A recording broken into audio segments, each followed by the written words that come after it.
నేను mister B, మీరు చూస్తున్నారు mister B channel. Welcome to Pushpa 2 movie pre release expectations discussion video.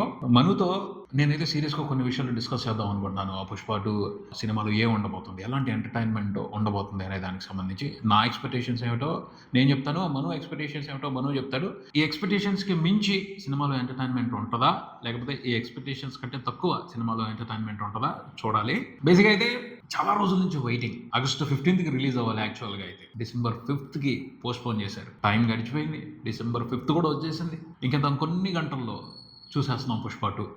ఈ cinema కోసం అందరూ ఎక్సైటెడ్గా వెయిటింగ్ అనమాట. మామూలు ఎక్సైట్మెంట్ కాదు. ఎందుకంటే ఈ సినిమాకి సంబంధించి బయటకు వచ్చిన ప్రతి ప్రమోషనల్ ఐటమ్ కంప్లీట్గా సినిమా మీద ఎక్స్పెక్టేషన్స్ని పై లెవెల్ పెంచుకుంటానే వెళ్ళి. ఒక పాట బయటకు వచ్చిన, ఒక పోస్టర్ బయటకు వచ్చిన, ఒక డైలాగ్ బయటకు వచ్చిన, ట్రైలర్ బయటకు వచ్చిన అన్నీ కూడా మూవింగ్ చేశాయి. సో హెవీ రేంజ్లోనే సినిమా మీద ఎక్స్పెక్టేషన్స్ ఉన్నాయి. వాటన్నిటిని రీచ్ అవుతాం. ఖచ్చితంగా ఆడియన్స్ని వాళ్ళు అనుకున్న దానికంటే హై రేంజ్లోనే ఎంటర్టైన్ చేస్తామని మూవీ టీమ్ సూపర్ కాన్ఫిడెంట్గా ఉన్నారు. అల్లు అర్జున్ డబుల్ కాన్ఫిడెన్స్తో ఉన్నాడు, సుకుమార్ గారు సూపర్ కాన్ఫిడెన్స్తో ఉన్నారు, మైత్రి మూవీ మేకర్స్ వాళ్ళందరూ కూడా బీభత్సమైన కాన్ఫిడెన్స్తో ఉన్నారు. దానికి తగ్గట్టుగానే విపరీతమైన కాస్ట్లు పెట్టి టికెట్ రేట్లు జనాలు భరించలేనంతగా పెంచేసి తీసుకొచ్చారు. మీరు భరించాలి, తప్పదు. ఎందుకంటే పుష్ప 2 మామూలు సినిమా కాదు, మీకు మామూలు ఎంటర్టైన్మెంట్ ఇవ్వదు, డబుల్ ట్రిపుల్ రేంజ్లో ఎంటర్టైన్మెంట్ ఇస్తుంది. గెట్ రెడీ అన్నట్టుగానే వాళ్ళు టికెట్ రేట్లు పెంచారు. మనం కొంచెం టైం తీసుకుంటాను, ఎందుకంటే ఇది చెప్పాల్సిన పాయింట్.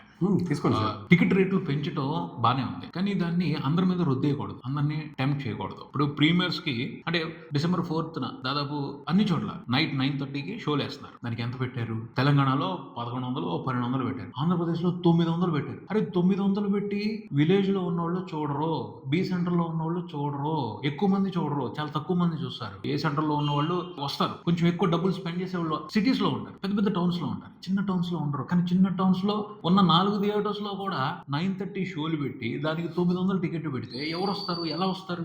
ఊరికి ఒక్క షో పెట్టుకుంటే మీనింగ్ఫుల్ గా ఉంటుంది. మరి ఇంత ప్రెషర్ చేయకూడదు. ఎంత క్రేజ్ ఉన్నా దాని మీద ఇంత ప్రెషర్ అయితే కరెక్ట్ కాదని అనుకుంటున్నాం. మళ్ళీ మార్నింగ్ పెట్టారు, 5 o'clock నుంచి షోలు స్టార్ట్. అక్కడ టికెట్ రేట్లు నార్మల్ గా ఉన్నాయి, అంటే బేర్ చేయగలిగట్టు ఉన్నాయి. అందుకని వాటికి ఎక్కువ బుకింగ్స్ నడుస్తున్నాయి. ఈ ప్రీమియర్ షోస్ కి సంబంధించి బుకింగ్స్ కొంచెం డల్ గానే ఉన్నాయి. ఆ మెయిన్ సెంటర్స్ లో కొంచెం ఫాస్ట్ ఫిల్లింగ్ ఉన్నాయేమో కానీ బీసీ సెంటర్స్ లో మాత్రం ఫిల్లింగ్స్ చాలా తక్కువగా ఉన్నాయి. ఎందుకు? Wrong strategy. బెనిఫిట్ షోలు వేస్తారు, బెనిఫిట్ షోలు వేసుకున్నా ఊరికి ఒక షో వేసుకుంటారు. ఎందుకంటే ఒక 200 మంది 300 మంది ఉంటారు, వేరోళ్ళు వాళ్ళే పెట్టుకుంటారు. ఒక 1000 రూపాయలైనా, 1500 800 900 అందరూ పెట్టుకోరు. సో ఈ విషయం గురించి మాత్రం సరిగ్గా ఆలోచించి డెసిషన్ తీసుకున్నట్టయితే బాగుండేదేమో అనేది ఒక చిన్న ఫీలింగ్. ప్రొడ్యూసర్స్ నమ్మకం, అది పిచ్చి నమ్మకం. అది వాళ్ళు సినిమాని అంత నమ్ముతున్నారు. ఇవాళ టికెట్ రేట్లు ఇంత హెవీగా ఉన్నాయి అని అనుకుంటున్నారు, కానీ రేపు ఎంటర్టైన్మెంట్ చూసిన తర్వాత, సినిమాలో ఉన్న ఎంటర్టైన్మెంట్ చూసిన తర్వాత అబ్బో ఒక 1000 రూపాయలు తక్కువ, ఏం పర్వాలేదు, నేను 1000 రూపాయలు ఖర్చు పెడితే ఆ 1000 రూపాయలకి నాకు కావాల్సిన ఎంటర్టైన్మెంట్ వచ్చింది, అది నేను తీసుకున్నాను అని ఫీల్ అవుతారన్న ధీమాతో ఉన్నారు. అది కొంచెం సర్ప్రైజ్ చేస్తున్న మ్యాటర్ ప్రొడ్యూసర్స్ కి సంబంధించి. నా ఎక్స్పెక్టేషన్స్ నేను చెప్తాను, నీ ఎక్స్పెక్టేషన్స్ చెప్పు మనం. ఫస్ట్ అసలు ఈ సినిమాలో నువ్వేమనుకుంటున్నావు, నువ్వేముంటుంది అనుకుంటున్నావు, ఎలా ఉంటుంది అనుకుంటున్నావు, నువ్వు చెప్పు. యాక్చువల్లీ కొంచెం నా గొంతుతో కొంచెం ఇబ్బందిగా ఉంటుంది, అడ్జస్ట్ అయిపోండి ఈ రోజుకి. నేనైతే సార్ ఈ మూవీ ఎక్స్పెక్టేషన్స్ గురించి మాట్లాడే ముందు పుష్ప 1 గురించి కొంచెం లైట్గా మాట్లాడాలి. ఎందుకు అంటే సుకుమార్ సార్ ప్రీవియస్ వర్క్స్ అన్నీ కూడా నన్ను ప్రతిదీ కూడా నన్ను ఎంటర్టైన్ చేస్తూనే వచ్చాయి. ఏది నేను డిసప్పాయింట్ అవ్వలేదు. అవునా? ఏది నేను డిసప్పాయింట్ అవ్వలేదు. 1 నేను ఒక్కనే అయితే the very next day maths 2B exam పెట్టుకొని నేను ముందు రోజు మ్యాట్నీసో ఫస్ట్ షో చూసి వచ్చా. అంత పిచ్చి నాకు 1 నేను ఒక్కనే. ఏం చేద్దాం, మేము సామాన్యమైన ప్రేక్షకులు అయిపోయాం, అమాయకమైన ప్రేక్షకులు అయిపోయాం, మాకు అన్నీ ఎక్కువ. సరేలే, ఇది ఆర్య 2 కూడా నేను చాలా ఎంజాయ్ చేశాను. ఏదో సుకుమార్ గారు, మేము మిమ్మల్ని సరిగా అర్థం చేసుకోలేకపోయామండి. చాలా లిమిటెడ్ పీపుల్ అర్థం చేసుకుంటున్నారు. మరి ఈ లిమిటెడ్ పీపుల్ ఏమో మంచి సినిమాలు ఎంకరేజ్ చేయట్లేదు, మాకేమో మాస్ ఎంటర్టైన్మెంట్ కావాలి. ఇక మా జాతర మాది. అందుకని చూసారా, బి వైపు రాలా ఆయన, మా వైపుకి వచ్చాడు. ఆయన అర్థమైపోయింది పాయింట్. మీరు ఉంటారు, ఓ సూపర్ ఆఫర్ అంటారు, కానీ రారు, మీ వల్ల కలెక్షన్స్ రావు. అందుకని మా వైపుకి వచ్చారు. ఊర్ర మాస్ దిగిపోయారు, మామూలు మాస్ జాతర చేయలేదు. అయినా సరే ఆయనకున్న కల్ట్ ఫ్యాన్ బేస్ మనం ఏం అనకూడదు. ఓకే చెప్పు. మమ్మల్ని వదిలేసి మీ వైపుకి వచ్చారు అంటున్నారు కదా, అది తప్పు. మాలాంటి ఆడియన్స్ ఎక్కువ మంది లేరు. నాలాంటి ఆడియన్స్ ని ఎంటర్టైన్ చేస్తూనే మిమ్మల్ని కూడా గ్రాప్ చేసే ప్రాసెస్ లోనే రంగస్థలం తీశారు. మేము కూడా రంగస్థలాన్ని పిచ్చగా ఎంజాయ్ చేసాం. ఓకే. మేము నేనొక్కనే లాంటి మూవీస్ నే కాదు, రాయ్ అండ్ రస్టిక్ మూవీస్ ని కూడా ఎంకరేజ్ చేస్తాం. కావాల్సిందల్లా ఎంటర్టైన్మెంట్ తో పాటు సుకుమార్ సార్ మార్క్, అది ఉన్న ప్రతి సినిమా మేము ఎంజాయ్ చేస్తాం. నేనేంటానంటే ఆయన మార్క్ పుష్పంలో కొంచెం మిస్ అయిందంట. అదే అంటున్నాను నేను కూడా. మిస్ అయింది ఎందుకంటే ఆయన చెప్పాడు, అది దానికి నేను చెప్తా. రీసెంట్ గా ఇప్పుడు నిన్న జరిగిన ఈవెంట్ లో ఆయన మాట్లాడిన విధానాన్ని బట్టి అర్థం చేసుకుంటే తను బన్నీ మీద ప్రేమతో బన్నీ కోసం చేశాడు. అంటే బన్నీ పుష్ప అనే క్యారెక్టర్ ని ఎలివేట్ చేయడం మీద ఎక్కువ ఫోకస్ పెట్టాడు. తన కథ చెప్పే ప్రాసెస్ మీద, డ్రామా మీద చాలా తక్కువ ఫోకస్ చేశాడు. అందుకనే అది జరిగింది. నేను పుష్ప రివ్యూ చేసినప్పుడు కూడా చెప్పింది ఒకటే, బన్నీ అదరగొట్టేశాడు. అంటే అల్లు అర్జున్ అదరగొట్టేశాడు, సుకుమార్ డౌన్ అయ్యాడు. ఆయన మ్యాజిక్ లేదు, అల్లు అర్జున్ మ్యాజిక్ ఉంది. కానీ అక్కడ మనం అర్థం చేసుకోవాల్సింది ఏంటంటే అల్లు అర్జున్ అంత బ్రహ్మాండంగా పర్ఫామ్ చేయడానికి కారణం సుకుమారే. ప్రాపర్ గా గైడ్ చేశాడు అతను. నువ్వు ఇది నేను ఎలా ప్రెజెంట్ చేయాలనుకుంటున్నావు. సో అతను అక్కడ క్లారిటీతోనే ఉన్నాడు. నేను ఈ సినిమా చేస్తుంది అల్లు అర్జున్ నెక్స్ట్ లెవెల్ లో చూపించడం కోసం. దానికి సంబంధించి 100% సక్సెస్ అయ్యారు. సో పుష్పకి రావాల్సిన క్రేజ్ అన్బిలీవబుల్ రీతిలో వచ్చింది. సో అంటే వాళ్ళిద్దరు సక్సెస్ అయ్యారు. వాళ్ళు ఏమనుకున్నారో దానికి సంబంధించి వాళ్ళిద్దరు సక్సెస్ అయ్యారు. సార్ నేను కూడా అనేది అదేంటంటే అందుకే నేను పుష్ప 1కి వెళ్ళాలి, పుష్ప 2 గురించి మాట్లాడే ముందని అదే చెప్పాను.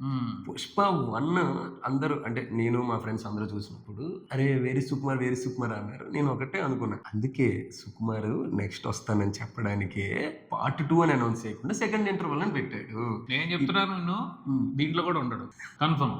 అదేంటి సార్? అంతే, దీంట్లో కూడా ఉండడు, సుకుమార్ ఉండడు.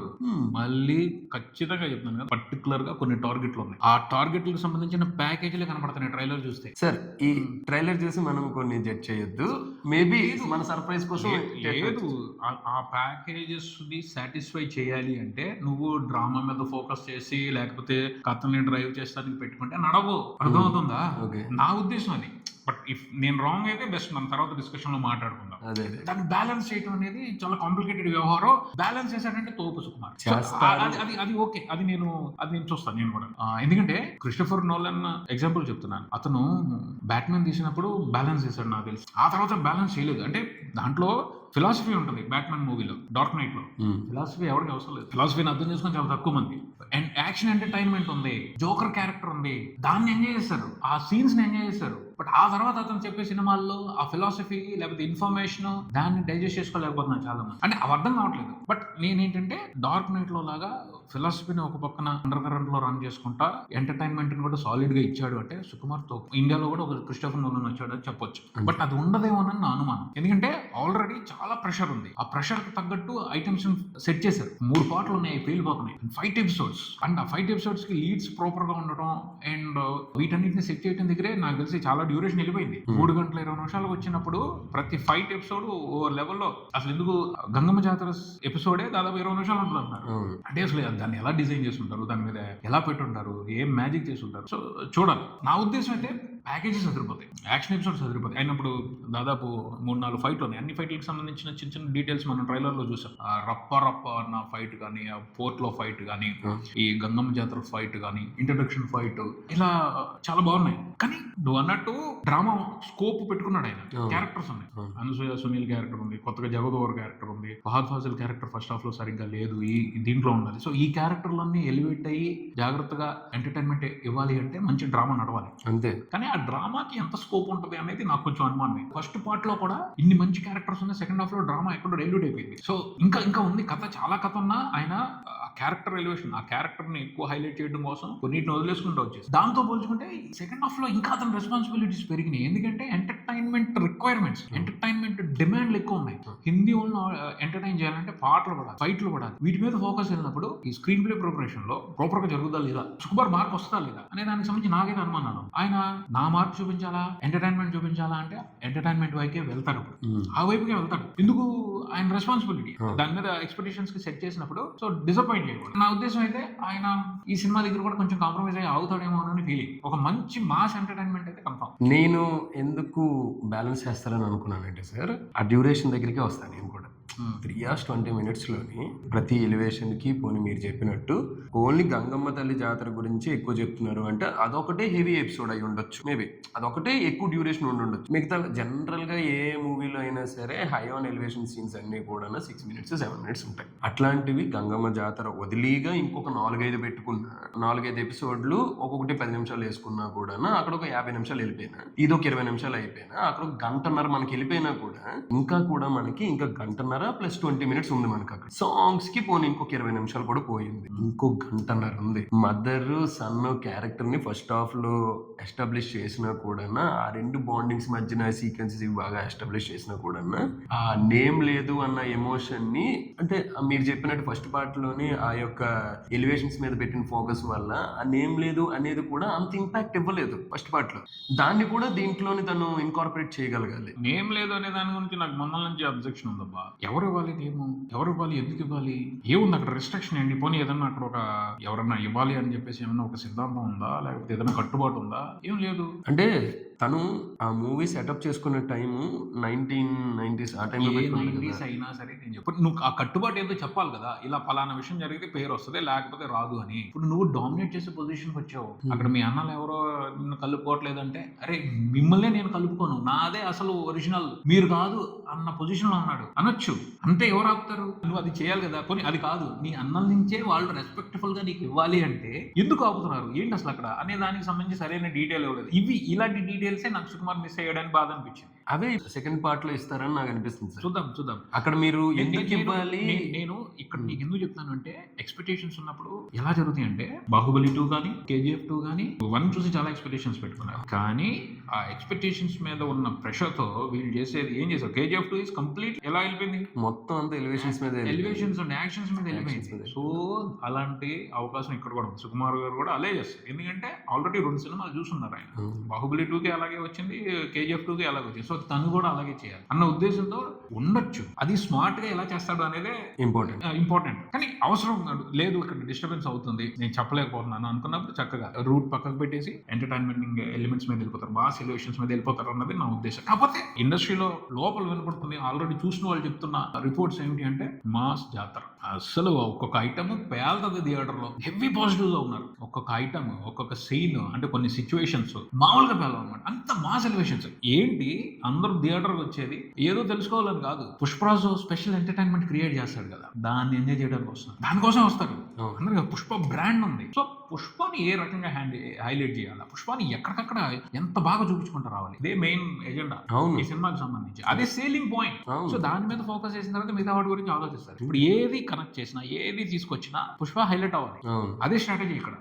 సో దానికి తగ్గట్టు కాంప్రమైజ్ అవుతారని నేను అంటాను. క్లారిటీగా యాజ్ ఇట్ ఈస్ సుకుమార్ గారు నాన్నకు ప్రేమతో సినిమాలో చూపించినంత డీటెయిలింగ్ ఉండకపోవచ్చు, లేకపోతే కొన్నేలో చూపించిన డీటెయిలింగ్ ఉండకపోవచ్చు. అలా రాదు, అసలు తీసుకోరు. అలా తీసుకుంటే అది నిజంగా కాంప్లికేట్ అవుతుంది. నాకైతే సింపుల్ గా తేల్చేస్తాడు, కట్టే కొట్టే తెచ్చే పట్టు, ఓపెన్ చేస్తే బ్లాస్ట్, ఓపెన్ చేస్తే ఏ ఎపిసోడ్ బ్లాస్ట్, పాట blast, fight blast, character blast, ఇవే ఉంటాయి ఎక్కువ. ఇవే కావాలి ప్రస్తుతం. అంతే. దాన్ని ఎంజాయ్ చేయడానికి ఆడియన్స్ థియేటర్స్కి వస్తారు. ఇప్పుడు దట్టు విపరీతమైన రేట్లు పెట్టుకుని వెళ్తున్నారు. మామూలు సినిమా చూసేదానికంటే డబుల్ రేట్లతో పెట్టుకుని వెళ్తున్నారు. అసలు కొంచెం కూడా డిసప్పాయింట్ అవ్వకూడదు. వీళ్ళ ధైర్యం కూడా అదే, నేను కొంచెం కూడా డిసప్పాయింట్ చేయను. మొత్తం 3 గంటల 21 నిమిషాలు థ్రిల్ అయిపోతారు. సో వాళ్ళు పెట్టారు 300 ఖర్చు పెట్టానని బాధపడరు. ఎప్పుడైతే ఇంత ఖర్చు పెట్టి సినిమాకి వెళ్ళి కొంచెం డిసప్పాయింట్ అయినా, నా డబ్బులు వేస్ట్ అయినాయి అన్న ఫీలింగ్ లో నుంచి ఒక చిన్న డిసప్పాయింట్మెంట్ వచ్చినా పెద్ద దెబ్బ సినిమాకి. ఆ అవకాశం లేదు, మేము ఇవ్వట్లేదు అన్న కాన్ఫిడెన్స్ అని వీళ్ళంతా డేరింగ్ గా అంతంత పెద్ద బిజినెస్ చేసుకున్నారు సినిమాకి, అంతంత హెవీ రేట్లు పెట్టారు టికెట్లు. సో నా ఉద్దేశం అయితే అది ఎక్కడ గ్యాప్ ఇవ్వకుండా థ్రిల్ చేసి పారేస్తారు, స్టెప్ బై స్టెప్ థ్రిల్ చేస్తారు. ఈ ప్రాపర్ గా అనుకున్నట్టు సెట్ అయిపోయినాయి అంటే, ఆ టార్గెట్ తో వచ్చింటారు కాబట్టి అవి పడ్డి అంటే బ్లాస్ట్. సో వాళ్ళు అదే ఆలోచిస్తారని నా ఉద్దేశం. ఇప్పుడు మేము కూడా మీరు అన్నారు మమ్మల్ని ఒక వర్గం కింద మీరు డివైడ్ చేశారు కాబట్టి మేము చెప్పలేదు, మీరు సాఫ్ట్ క్లాస్ ఆడియన్స్, మేము మాస్ అలా ఎలా అనుకుంటున్నారు? రంగస్థలం ఏం క్లాస్ మూవీ ఏం కాదు, దాంట్లో ఉండే రచ్చ దాంట్లో ఉంది. లేదు, మీరు మాస్ ని మీరు ఎంజాయ్ చేసే విధానం వేరు, మేము ఎంజాయ్ చేసే విధానం. మేము ఎట్లా ఎంజాయ్ చేస్తామంటే చెప్తానబ్బా, మీకు ఎందుకు ఇప్పుడు మీకు ఆ ఫీలింగ్స్ పాట ఎక్కలా, నువ్వు దాని గురించి ఎందుకు ఫీల్ అవుతావు? మాకు అది నచ్చింది, వీఆర్ ఎంజాయ్ చేయండి, మేము కాదనలేదు. అదే మీరు దాన్ని చూసి కొంచెం మొహం ఇట్లా పెట్టుకుని అని అడ్డారు ఎందుకు? అరే అది కూడా ఒక టైప్ ఆఫ్ మాస్ ఎంటర్టైన్మెంట్. దాన్ని ఎందుకు ఎంజాయ్ చేయకూడదు? మీరు దాన్ని ఎప్పుడైతే ఎంజాయ్ చేయలేకపోతున్నారు మీరు మా వర్గంలోకి రారండి. మాదంతా ఊర్ర మాస్ పిసికి చిత్తకొట్టేసేవాళ్ళు అనమాట. అది ఏమనేది ఏంటంటే అయితే మీరు చెప్పినట్టే ఎలివేషన్స్ మీద పుష్ప క్యారెక్టర్ మీదే వెళ్ళండి. నేను నో అను. ఆ ఎలివేషన్స్ కి ఇచ్చే డీటెయిలింగ్ మీరు ఇచ్చుకుంటే చాలు. మాకేంటి, మీరు కంప్లీట్ స్టోరీలోకి వెళ్ళక్కర్లేదు. మీరు చూపిస్తున్న దాంట్లో మీ మార్క్ చూపించండి, చూపిస్తారు. అది చాలు మాకు. ఓకే, అలాగే మేము ఎప్పుడు పుష్ప 1 మేము డిసప్పాయింట్ అయినా కూడా మేము ఎంజాయ్ చేసాము అంటే ఏంటి, అరే సుకుమార్ గారు అనుకుని వెళ్ళు. సగం చూసినప్పటికీ అర్థమైపోయింది, సుకుమార్ గారు లేరమ్మా, ఇది ఒక కొత్త క్యారెక్టర్, కొత్త సినిమా అని అర్థమైపోయింది. అందుకు సినిమాని ఎంజాయ్ చేసాం. అంటే అది మనం అక్కడ రాంగ్ గా చూసామేమోలే. సుకుమార్ ఎందుకు లేరు, సుకుమారే పుష్ప క్యారెక్టర్ లో ఇంకొక సైడ్ ఉన్నాడు. ఆయన కనపడని యాంగిల్ సుకుమార్ గారే. అంటే కనబడిన మూడో సింహం సుకుమార్ గారు నీకు కనపడలేదు. ఏంటి వీళ్ళు అల్లు అర్జున్ పైకి కనపడుతున్నాడు, బట్ వెనకాలంతా ఉన్నది మొత్తం సోల్ ఇదంతా సుకుమార్ గారే క్రియేట్ చేశారు. ఆ మ్యానరిజమ్స్, ఆ డైలాగ్స్ చెప్పడం కానీ, ఆ బాడీ లాంగ్వేజ్ అంతా ఆయన క్రియేషన్. నిన్న మేకింగ్ వీడియో ఒకటి బయటకు వచ్చింది, చూసావు ఆయన ఎక్స్ప్రెషన్స్ ఎలా ఇస్తున్నాడు. అంటే ఆయన ఆల్రెడీ పుష్పలాగా దాన్ని పుష్పలోకి పరకాయ ప్రవేశం చేసి దాన్ని అల్లు అర్జున్ ఎక్కించి తీశాడు. అంతే. సో అంటే ఉన్నాడు సుకుమార్ అక్కడ. స్క్రీన్ ప్లే లో లేడు. మనం ఏంటి ఎప్పుడు సుకుమార్ అనగానే స్క్రీన్ ప్లే చూస్తాం. అక్కడ స్క్రీన్ ప్లే మామూలుగా సెకండ్ రేంజ్ సుకుమార్ వదిలిపెట్టేసి అసలైన సుకుమార్ పుష్ప క్యారెక్టర్ లోకి వెళ్ళాడు. ఆ పుష్ప క్యారెక్టర్ లో కనపడని సోల్ సుకుమార్ గారి కన్ఫామ్. అది నిన్న నాకు అసలు సర్ప్రైజ్ అనిపించింది ఆ మేకింగ్ వీడియో చూస్తుంటే. అంత చక్కగా యాక్ట్ చేసి చూపిస్తున్నాడు ఆయన. అంటే ముందర పుష్ప క్యారెక్టర్ ఆయనకి ఎక్కింది, అది బన్నీకి ఎక్కించాడు. వీళ్ళిద్దరు కలిసి జాతర చేశారు. అందుకని నేషనల్ అవార్డు వచ్చింది ఆ క్యారెక్టర్ కి. ఇప్పుడు అదే ఉంటుంది, చాలా మంది అల్లు అర్జున్ కి నేషనల్ అవార్డు వచ్చినప్పుడు ఫీల్ అయిపోయి ఒక స్మగ్లర్ క్యారెక్టర్ కి ఇవ్వడం ఏంటి, అప్పుడు క్యారెక్టర్ కి ఇవ్వాల వాళ్ళు నేషనల్ అవార్డు, యాక్టింగ్ ఇచ్చారు. అంతే కదా, యాక్టింగ్ ఇచ్చారు. అది చాలా సింపుల్ లాజిక్. అది వాళ్ళు అంత బ్రహ్మాండంగా యాక్ట్ చేశారు. ఎందుకు, అది ఒక్కళ్ళ కృషి కాదు, అల్లు అర్జున్ కృషి కాదు, కన్ఫామ్ గా సుకుమార్ కృషి ఉంది. వాళ్ళిద్దరు కలిసి, అది 2 సోల్స్ కలిసి తయారైన క్యారెక్టర్. అందుకని మ్యాజిక్ జరిగింది. రేపు కూడా అదే జరుగుతుంది. అసలు ఇప్పటికే కాదు, అసలు for ever in the history of Telugu cinema Pushpa అనే క్యారెక్టర్ ఒక ఎవర్ గ్రీన్ క్యారెక్టర్. అది చాలా మందికి ఇన్స్పైరింగ్ గా ఉంటుంది. ఆ క్యారెక్టర్ ని చూసి ఇంకా చాలా మంది కొత్తగా క్రియేషన్ చేస్తూ ఉంటారు క్యారెక్టరైజేషన్స్ కి సంబంధించి. నాకు ముందల నుంచి కూడా తెలుగు ఫిల్మ్ ఇండస్ట్రీలో కొన్ని ఇష్యూస్ ఉన్నాయి. అంటే నాకు నచ్చవు. ఏంటి, క్యారెక్టరైజేషన్స్ సరిగ్గా చేయరు అని. తమిళ్లో ఉంటాయి, మలయాళంలో ఉంటాయి మంచి స్ట్రాంగ్ క్యారెక్టరైజేషన్స్. ఆ తుప్పంతా వదిలిపెట్టాడు. అంత చెప్తాను, ద న్యాచురల్ ఇంత రా క్యారెక్టర్ ని అసలు ఉంటారు తెలుగులో కూడాను. అంత రాగా ఉండేవాళ్ళు, మట్టిలో ఉండేవాళ్ళు, అంత మామూలు మనుషులు ఉంటారు. కానీ వాళ్ళల్లో మనం హీరోని చోట్ల ఎన్నాడు సుకుమార్ చూపించాడు. ఉంటాడు ఎక్కడికక్కడ ప్రతి చోట ఒక హీరో ఉంటాడు. దాన్ని మనం ఐడెంటిఫై చేయడంలో ఉంటుందండి. బట్ చెప్తున్నాను, దట్స్ ఆ క్యారెక్టరైజేషన్ మాత్రం వండర్ఫుల్. అంతే. ఆ క్యారెక్టర్ లో ఒకళ్ళు కాదు, అల్లు అర్జున్ పైకి కనిపిస్తున్నాడు, కనపడకుండా అన్నది సుకుమార్. అది మాత్రం ఎప్పటికీ ఒక ఎవర్ గ్రీన్ మెమరీ తెలుగు ప్రేక్షకులందరికీ. అలాగే తెలుగు ఫిలిం ఇండస్ట్రీ కూడా ఒక గర్వకారణం ఆ క్యారెక్టర్. ఓకే, అది పరిస్థితి. అది సరే, మనం రేపు చూసిన తర్వాత ఈ ఎక్స్పెక్టేషన్స్ ఎంతవరకు రీచ్ అవుతాయో, లేకపోతే సుకుమార్ గారు ఇంకేమన్నా మనం అసలు ఊహించని సర్ప్రైజ్లు ఇస్తారో చూడాలి. నేనేదో ఉండవు అనుకుంటున్నాను, నువ్వు ఉంటాయి అనుకుంటున్నావు. ఉంటాయో సినిమా చూసిన తర్వాత డిసైడ్ చేసుకుని తర్వాత మళ్ళీ ఇంకొక డిస్కషన్ వీడియోలో మాట్లాడుకుందాం. Right, that's it. వీలైనంత తొందరగా పుష్ప 2 రివ్యూతో మీ ముందు ఉంటాను. ఇది ఇక్కడికి, మరి వీడియోతో మళ్ళీ కలుద్దాం. ఈ వీడియో మీకు నచ్చితే లైక్ చేయండి, మీ ఫ్రెండ్స్తో షేర్ చేసుకోండి, మీ అభిప్రాయాన్ని కామెంట్ చేయండి, ఈ ఛానల్ని సబ్స్క్రైబ్ చేయండి. నేను mister B, keep watching mister B channel. Thank you, bye by.